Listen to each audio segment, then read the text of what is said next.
آپ نے بات نہیں کرنی نہ کریں، لیکن پاکستان پیپلز پارٹی سے آپ کو ضرور جو ہے وہ بات کرنی چاہیے، اور جیسا ہی ہماری سیاست ہے اس میں بات کرنے سے ہی راستے جو ہیں وہ نکلتے ہیں۔ آپ صرف اکیلے نہیں ہیں، آپ کے ساتھ ایک پاکستان کی عوام کا ایک ووٹ بینک جڑا ہوا ہے۔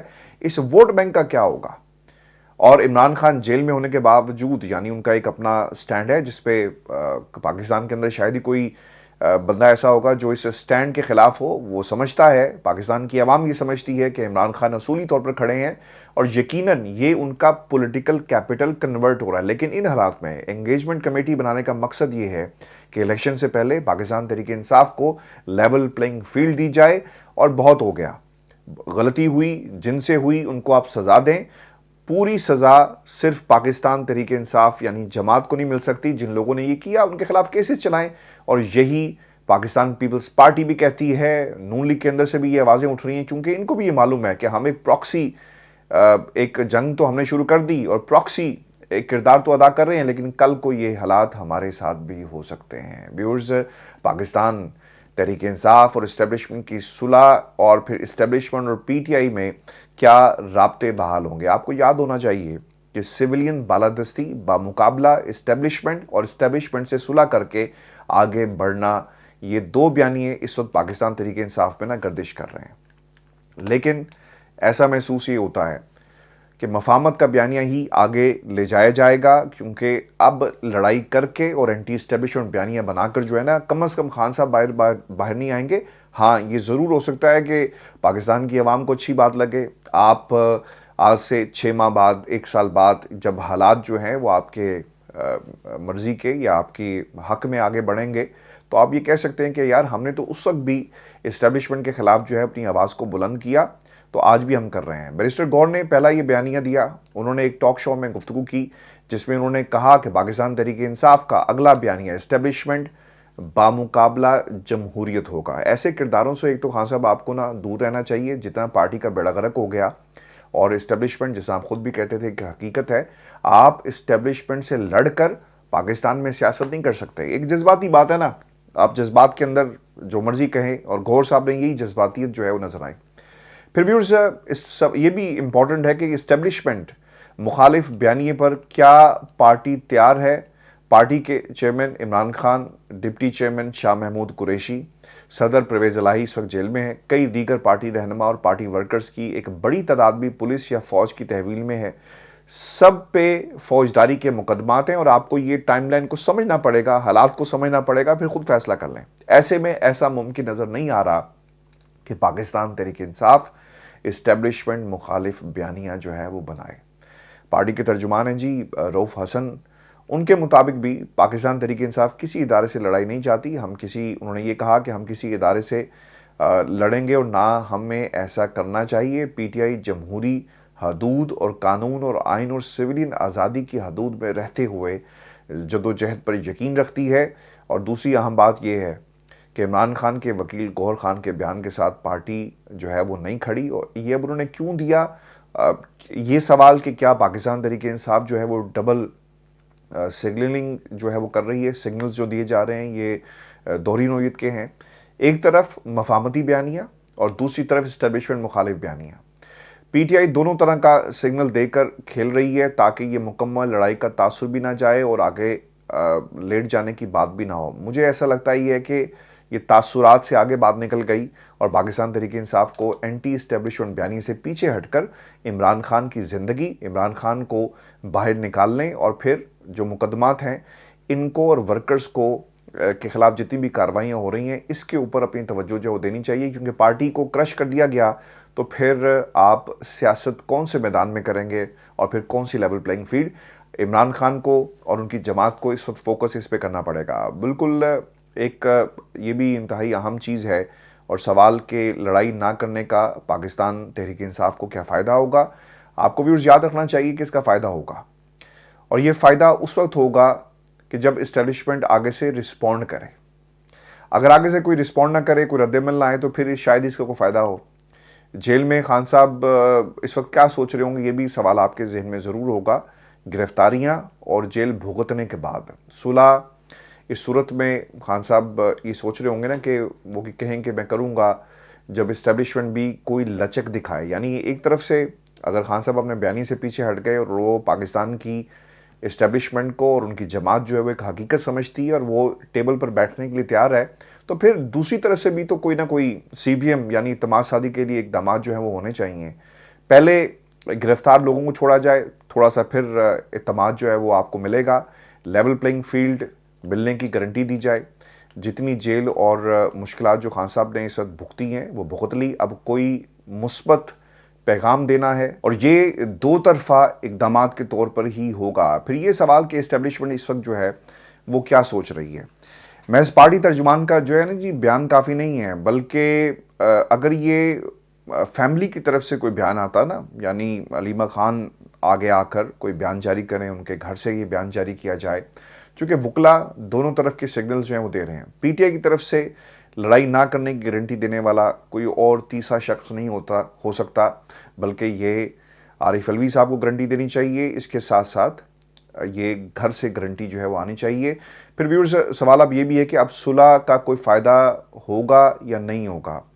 دیکھیں, پی ٹی آئی کے اسٹیبلشمنٹ سے رابطے بہت ہی ضروری ہیں اور پی ٹی آئی کی قیادت پہلے ہی بھرپور کوشش کر رہی ہے کہ ملٹری اسٹیبلشمنٹ کے ساتھ جو رابطہ ختم ہو چکا ہے وہ دوبارہ بحال ہو, تاکہ 9 مئی کے واقعات کے بعد جو خلا پیدا ہوا وہ کسی طرح ختم ہو جائے. اور پھر محمد علی دورانی نے بھی رابطے کیے, پھر نون لیگ نے بھی تھوڑی لچک دکھائی, لیکن ابھی تک کوئی مفاہمت کا راستہ جو ہے وہ نہیں نکلا, کیونکہ انہیں نظر آتا ہے نا کہ یار ہم نے جو کرنا تھا کر لیا اور ہمیں کیا ضرورت پڑی ہے کہ ہم عمران خان سے جو ہے وہ رابطے جو ہیں بحال کریں. اب دیکھنا یہ ہوگا کہ نواز شریف کوئی غلطی کرتے ہیں, پیپلز پارٹی کا جو زور ہے وہ کس طرف چلتا ہے, اور پھر اگر پیپلز پارٹی ادھر سے کوئی لچک نہیں دکھائی جاتی تو یقیناً پیپلز پارٹی سیاست کی بجائے ایک قدم آگے جا کر, چونکہ اگر یہ جس طرح بلاول نے آج کہا نا کہ پہلی دفعہ کچھ جالا جو ہے وہ میئر کراچی بھی ہوگا, وزیر اعلیٰ سندھ بھی ہوگا, وزیر اعظم بھی ہوگا, تو یہ اس چیز کو پانے کے لیے ابھی انہیں بہت جو ہے وہ کوشش کرنا پڑے گی, کیونکہ پولیٹیکل کیپٹل ان کے پاس بھی موجود نہیں ہے. پنجاب کے اندر جو سیٹس ہیں وہ کوئی اور لے جائے گا, تو پھر آپ حکومت کیسے بنائیں گے. تو بلاول زرداری صاحب جو ہیں اگر کل کو اپوزیشن میں بیٹھے تو پی ٹی آئی ان کے ساتھ ہوگی اور پھر جو ہے ایک محاذ ہمیں بنتا ہوا نظر آ رہا ہے.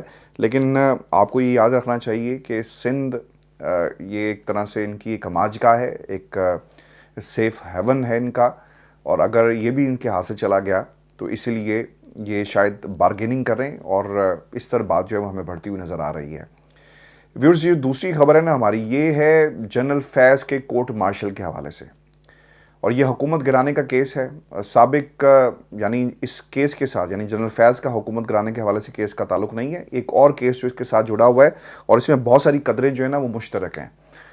میں آپ کو بتا دوں کہ سپریم کورٹ نے جنرل فیض کے کورٹ مارشل کا راستہ ہموار کر دیا. یہ ایک سوال ہے آج کی اس نشست کا. اور پھر سابق چیف جسٹس ثاقب نثار نے کیسے 3 لاکھ درخواستیں ردی کی ٹوکری میں پھینک دی ہیں, کیسے ماضی میں ایک متوازی عدالتی نظام چلتا رہا اور چیمبر میں فیصلے کر کے قانون کے بقیے ادھیڑے جاتے رہے. اس پر آج سپریم کورٹ میں سماعت ہوتی ہے جی, کہ نجی ہاؤسنگ سوسائٹی ہے اور اس کے مالک کا یہ جو ٹاپ سٹی کے مالک تھے مالک معیز احمد اور برطانیہ میں مقیم پاکستانی زاہدہ جاوید اسلم کی درخواستوں پہ ہی سماعت ہوئی.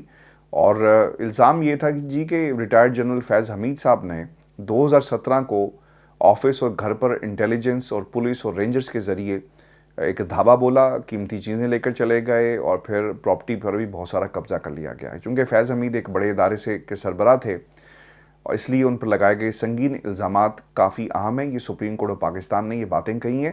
اب اس میں نا ایک سوال یہ تھا کہ کیا ان کے خلاف کورٹ مارشل ہو سکتا ہے, تو اس کے اوپر عدالت کے اندر یہ کہا گیا کہ یہ معاملہ ہم میرٹس پر بات کریں گے, اور یہ وزارت داخلہ ڈپٹی اٹارنی جنرل نے کہا کہ یہ معاملہ وزارت دفاع کو بھیج دیا جائے. اگر کوئی کارروائی کرنا چاہے, ہونی چاہے, تو متعلقہ پلیٹ فارم وہی ہے.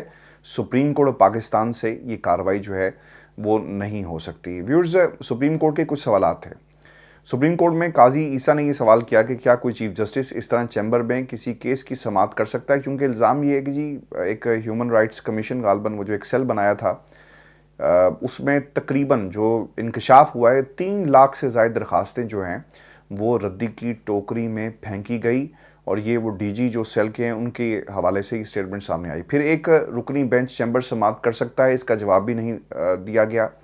اچھا، یہ جو کیس ہے نا کہ چیمبر میں سماعت نہیں ہو سکتی، اور پھر اس کے اوپر انہوں نے یہ بھی کہا کہ یہ غیر آئینی ہے، اس کی کوئی جوڈیشل ایگزامپل نہیں ملتی۔ اچھا، اس کا تعلق نا عمران خان کے کیس کے ساتھ بڑا امپورٹنٹ ہے۔ اگر کوئی چیف جسٹس آف پاکستان اپنے چیمبر میں مقدمات سن رہا تھا، اور وہ آپ عدالت کے دو معزز جج صاحبان بیٹھ کر یہ کہیں کہ جناب یہ غیر آئینی اور غیر قانونی ہے، تو پھر آپ کو عمران خان کے کیس کو بھی دیکھنا چاہیے، جس کی جورسڈکشن کا مسئلہ ہے۔ سپریم کورٹ نے جج کو نامزد نہیں کیا، نہیں لگایا، اور پھر بند کمرے میں انسانی حقوق کی جو خلاف ورزی ہو رہی ہے، اور پھر غیر آئینی غیر قانونی، اگر ثاقب نثار صاحب نہیں کر سکتے تھے چیمبر میں سماعت، تو اسی طرح وہ خصوصی عدالت جو بنائی گئی ہے اس کی بھی کوئی قانونی حیثیت نہیں، کیونکہ بند کمروں میں سماعت کا کوئی آئینی جواز موجود نہیں ہے۔ پھر درخواست کیسے دائر ہوئی، کچھ چیزیں اس کے ساتھ جو جڑی ہوئی ہیں میں آپ کے ساتھ شیئر کر دیتا ہوں۔ ہوا کچھ اس طرح ہے کہ درخواست ہیومن رائٹس سیل میں دائر ہوتی ہے، پھر وہ سپریم کورٹ میں سنی گئی۔ ہیومن رائٹس سیل کی درخواستیں سپریم کورٹ میں سننے کے لیے آج تک کوئی قانونی نہیں بنا، یہ اس کا حوالہ وہ دے رہے ہیں۔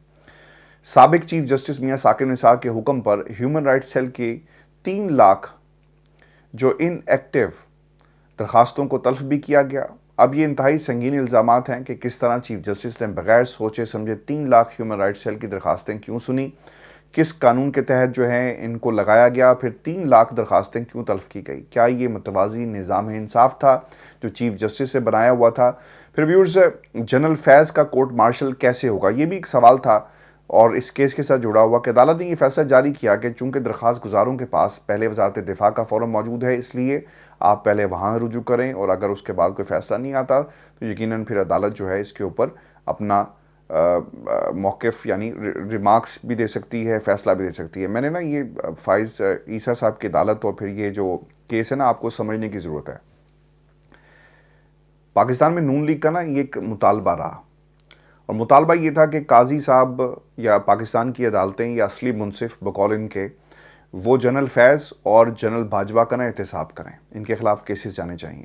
پھر انہیں پیغام آ گیا کہ بھائی اگر ہمارے جنرلز کا احتساب ہونا شروع ہوا پھر تو ہم نے حکومت کر لی اور پھر ہم طاقتور کہلوا لیے، تو پھر انہیں پیچھے ہٹنا پڑا، اور انہوں نے کہا ٹھیک ہے احتساب نہیں کرنا یار، کہنے کی تو اجازت ہونی چاہیے۔ جوید لطیف صاحب نے یہ بات کہی، تو ویورز یہ اس کے کئی ثبوت موجود نہیں ہے کہ ایسا ہی ہوا ہوگا، لیکن ذرا آپ نے کنیکشن ایک قائم کرنا ہے، یعنی یہ جو دونوں ایونٹس ہوئے نا اس کو جوڑ کے دیکھیں۔ قاضی صاحب کے ذریعے کورٹ مارشل اور جنرل فیض کا، یعنی اگر آپ کورٹ مارشل کا حکم دے دیں یا کہیں کہ فوج کوئی ایکشن لے، فیصلے میں لکھ دیتے تھے، تو پھر کیا ہونا تھا؟ انہوں نے یہ بات نہیں کی، انہوں نے پاکستان کی جو اسٹیبلشمنٹ ہے ان کو یہ معاملہ جو ہے وہ سونپ دیا، کیونکہ قاضی صاحب اپنا جو ایک تعلق ہے وہ اسٹیبلشمنٹ سے خراب نہیں کرنا چاہتے۔ پھر درخواست گزار پر یہ معاملہ چھوڑ دیا کہ بھئی تم نے جانا تو جاؤ، مجھے کم از کم اس کے اندر مت گھسیٹو، تو یہ بات بھی یہاں پہ ختم ہو گئی۔ لیکن جو نون لیگ چاہتی تھی عدالتوں میں جنرل فیض کا نام لیا جائے، کورٹ مارشل کی بات ہو، کم از کم اس حد تک جو ہے نا یہ کامیاب ضرور ہو گئے، اور قاضی صاحب جو ہیں اس کے اندر انہوں نے ایک سیویئر کا جو ہے وہ رول پلے کیا ہے۔ پھر قاضی صاحب نے فیصلہ کیوں نہیں دیا؟ دیکھیں جی، صدارتی ریفرنس کے اہم کردار فیض حمید صاحب کو اس کیس میں رگڑا لگا سکتے تھے، لیکن انہوں نے رگڑا نہیں لگایا، بلکہ کیس جو ہے وہ واپس بھیج دیا۔ اور پھر ایسا ماضی میں ہوتا رہا ہے کہ کرنل، میں آپ کو نا کچھ ایگزامپلز دے دیتا ہوں ماضی کی۔ کرنل ریٹائرڈ آزاد منہاس صاحب تھے اور کرنل ریٹائرڈ عنایت اللہ، 2 کردار تھے، دونوں سابق فوجی افسران کے خلاف 1995 میں بے نظیر بھٹو کی حکومت کا تختہ الٹنے کی سازش کے الزام میں کارروائی کی گئی تھی۔ یہ زیادہ دن پرانی بات نہیں ہے، کچھ روز پہلے یعنی کچھ ہفتے پہلے یہ فیصلہ بھی آیا، اور پھر آرمی کورٹس میں ان کا مقدمہ چلا۔ فیلڈ کورٹ مارشل نے آزاد منہاس کو 2، عنایت اللہ کو 4 سال قید بامشقت اور برطرفی کی سزا سنائی تھی۔ آپ کو یاد ہے نا، یہاں پر بھی کچھ ایسا ہو سکتا تھا۔ لاہور ہائی کورٹ سے درخواستیں مسترد ہونے کے بعد درخواست گزاروں نے 2016 میں سپریم کورٹ سے رجوع کیا، اور پھر معاملہ جو ہے وہ سپریم کورٹ پاکستان میں آتا ہے، لیکن وہ فیصلہ جو تھا وہ برقرار رکھا گیا۔ اور جو ثاقب نثار صاحب ہیں نا، ان کے معاملے میں بھی